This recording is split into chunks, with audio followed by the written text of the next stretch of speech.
Boa tarde, senhor presidente, senhores vereadores, senhoras vereadoras.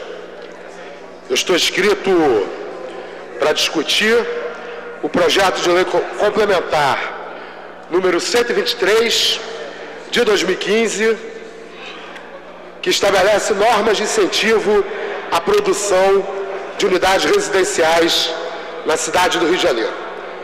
Antes de entrar propriamente na discussão do projeto, senhor presidente, eu gostaria de tentar estabelecer um diálogo com o governo nessa casa, para ver se a gente consegue construir condições para superar esse impasse a que nós estamos submetidos. Nós, da bancada da oposição, estamos nos utilizando do que é chamado de obstrução dos trabalhos da Casa Parlamentar. Isso, para quem não conhece exatamente como funcionam os trabalhos da Casa, isso significa polemizar sobre todos os assuntos, levar a voto todas as resoluções, mesmo que a gente vote a favor dessas resoluções. Isso é uma tática legítima utilizada nos parlamentos no mundo inteiro.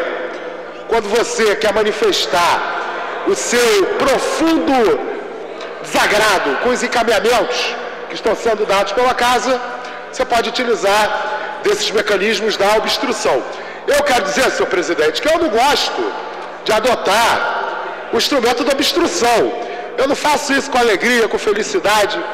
Não faz parte da minha, vamos dizer assim, personalidade ficar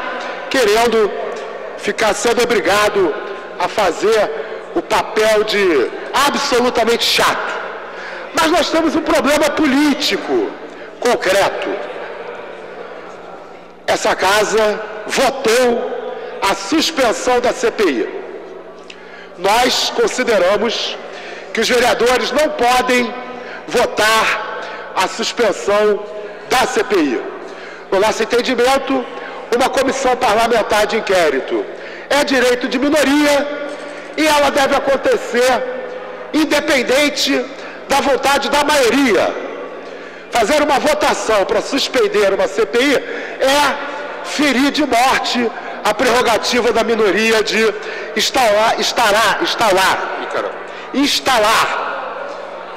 a CPI. Bom, eu não vejo, a princípio, eu aceito conversar, quero conversar, conversamos sobre a possibilidade de fazermos uma sessão extraordinária para votar apenas as medalhas, os títulos dos vereadores, não sou contra a gente fazer isso, mas nós precisamos conversar. E eu queria fazer um apelo, porque o governo pode resolver essa situação. É só reverter a decisão anterior. A Justiça está sustentando a suspensão da CPI porque esse plenário votou a suspensão da CPI. Esse plenário pode votar a retomada dos trabalhos da CPI. E aí nós voltamos à normalidade institucional e podemos suspender esse processo de obstrução. O que não dá é para a gente suspender o processo de obstrução quando o direito de minoria continua, agonizando, para usar o termo inspirado e olhar para o vereador Paulo Pinheiro. Estava procurando a palavra, olhei para o médico, lembrei dessa expressão. Bom, podemos, mas eu acho que a solução para essa crise depende da base do governo tomar a iniciativa de restabelecer a CPI. É esse o apelo que eu faço aos meus colegas vereadores e às minhas colegas vereadoras. Reúnam a base do governo, combinem, como foi combinado naquela sessão. Algum vereador aqui pode apresentar uma questão de ordem, defendendo que o trabalho da CPI seja restabelecido e aí nós voltamos à normalidade. Sobre o projeto em discussão, o PLC 123/2015, ele faz parte daquele pacote enviado para a Câmara, chamado Carioca Local. Eu quero tecer algumas considerações.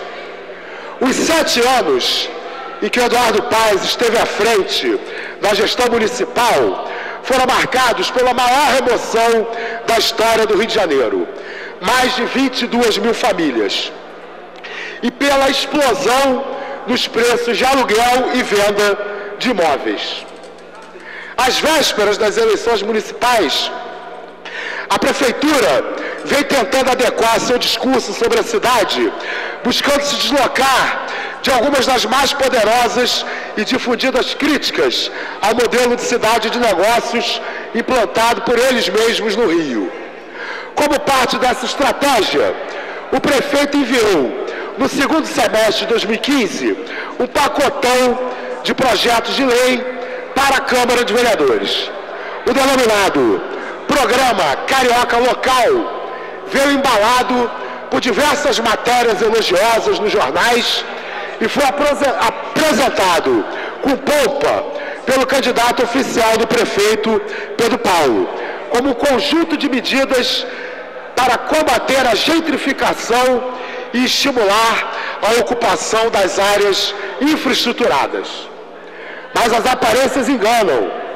Apesar do uso de alguns instrumentos de política urbana tradicionalmente vinculados ao ideário da reforma urbana, esse pacote pode aprofundar ainda mais o modelo de cidade que vemos no Rio de Janeiro e ser mais um presente oficial às empreiteiras e imobiliárias. Perigo de mais remoções e mais segregação do espaço. Obrigado. Mas a preocupação vai além do aumento dos impostos. Há o receio, por exemplo, de que o incentivo à regularização da situação de imóveis com dívidas pendentes e a aquisição e restauração de imóveis em mau estado de conservação ou com obras inacabadas acabe acarretando uma onda de pedidos de reintegração de posse e despejos, como ocorreu na zona portuária a partir de 2009.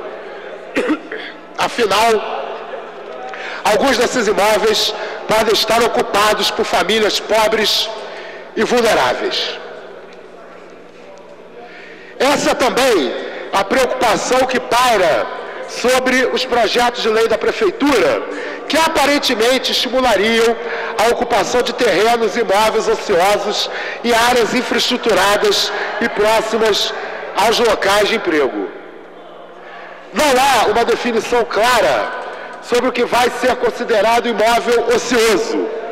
Se atentarmos ao histórico da administração Eduardo Paes, é possível que imóveis e terrenos ocupados irregularmente por famílias pobres entrem nessa categoria de imóveis ociosos. Além disso, os estímulos para a ocupação de imóveis ociosos, as isenções de impostos propostas e a permissão para a mudança de uso de imóveis tombados ou em áreas de proteção e preservação na forma como apresentado pela Prefeitura, tendem a estimular muito mais o uso comercial desses espaços do que sua conversão em moradias para baixa renda. O estímulo à produção e oferta de moradias, como presente no pacotão do Paes, também é problemático. Ele apresenta medidas para rebaixar os custos de produção e de qualidade dessas moradias, sem que haja qualquer garantia de que isso não se reverta apenas em menos qualidade para a população e mais lucro para as empresas.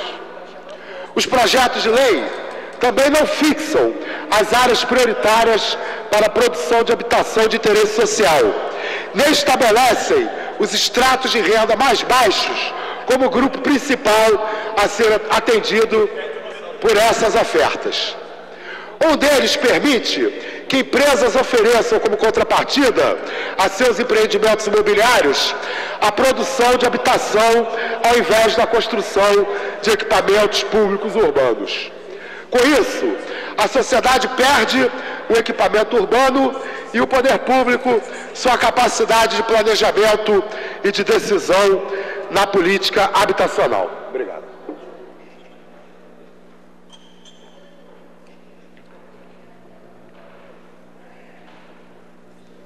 E a contrapartida das empresas fica atrelada aos seus próprios interesses. Por exemplo, a produção de moradias em áreas sem infraestrutura e regiões alvo de novas incorporações ou voltadas apenas a uma parcela mais abastada da população. Mesmo o PL, que traz um estímulo ao comércio local como forma de conter a gentrificação, é uma medida tímida. O processo de aburguesamento das regiões populares é combatido com meros incentivos fiscais. São necessários investimentos em políticas sociais, tarifas sociais, serviços e equipamentos públicos, etc., que garantam a permanência das populações já residentes e mais pobres nessas áreas em vias de valorização. Mas isso não aparece nos planos e projetos da Prefeitura.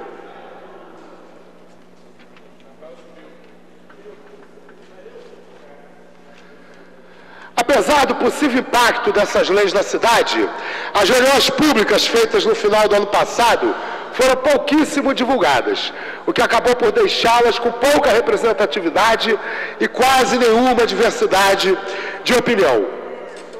O conjunto de medidas que, segundo a propaganda oficial, visariam aumentar a oferta habitacional, conter processos de gentrificação e estimular a ocupação de regiões com maior oferta de infraestrutura e empregos, deveria, obrigatoriamente, ser discutido com os movimentos de moradia atuantes no Rio de Janeiro e com as comunidades e ocupações eventualmente atingidas pelos projetos. No entanto, o que se observou foi uma participação bastante restrita, fundamentalmente de entidades empresariais. Todo cuidado é pouco quando se discute projetos urbanos com impactos em diferentes áreas da cidade e em diferentes setores da população, e que são também objeto de interesses de grupos empresariais e políticos tão poderosos. Além do mais, a Prefeitura de Eduardo Paes se notabilizou por promover remoções e favorecer as grandes empresas imobiliárias e de ônibus. Sua prioridade sempre foi os investimentos na região da Barra da Tijuca e na expansão da cidade através dos corredores para ônibus. O desprezo ao patrimônio público e o desrespeito às leis também são marca dessa administração. A recorrente alienação de terrenos públicos pela Prefeitura viola a Lei Orgânica do Município, a Constituição Estadual e a Lei número 11.124 de 2015, a Lei do Sistema Nacional de Habitação de Interesse Social. Todas trazem a previsão de um uso prioritário dos terrenos públicos para habitação popular ou equipamentos urbanos de uso coletivo. Exatamente o contrário do que a Prefeitura vem fazendo nos últimos anos.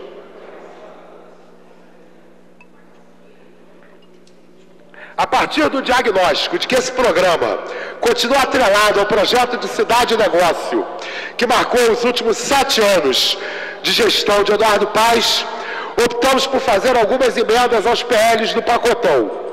Nosso objetivo não é melhorar PLs contrários aos interesses populares, até porque sabemos que essas emendas têm poucas chances de serem aprovadas e sequer de serem formalmente apresentadas. O que pretendemos com elas é atacar os piores e normalmente mais centrais pontos desses projetos. Dessa forma, poderemos também colaborar para desnudar a lógica privatista e reprodutora das desigualdades espaciais que atravessa muitas dessas iniciativas. Se algum PL essa lógica fica óbvia, na forma de benefícios a parceiros privados, e outros, ela aparece pela ausência de definições que estabeleçam prioridades em termos espaciais e de público-alvo dos projetos. O programa Carioca Local parece ter mais o objetivo de confundir e obscurecer as práticas da Prefeitura do que efetivamente ser uma intervenção, muito menos uma alteração na política urbana da cidade. Com relação ao PL 123, em discussão, nós entendemos que esse PL visa diminuir os custos de produção de moradia no Rio de Janeiro. Segundo a Prefeitura, isso facilitaria a produção de habitações de interesse social em áreas infraestruturadas da cidade. No entanto, não há nenhuma delimitação sobre as macrozonas às quais esse incentivo será destinado.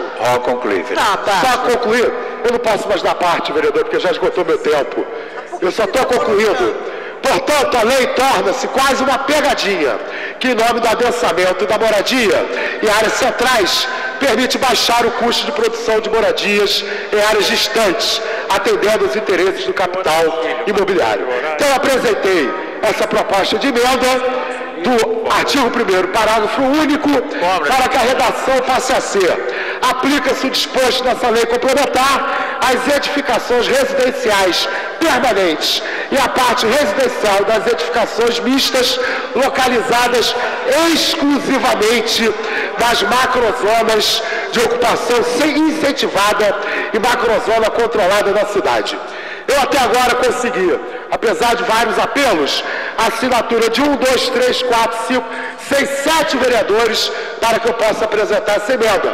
Eu preciso ainda da assinatura de mais 10 vereadores para apresentar essa emenda. Portanto, eu peço o adiamento da discussão desse projeto, 4 sessões, para que os vereadores possam discutir melhor e apreciar as emendas que estão sendo apresentadas pelos colegas. Muito obrigado.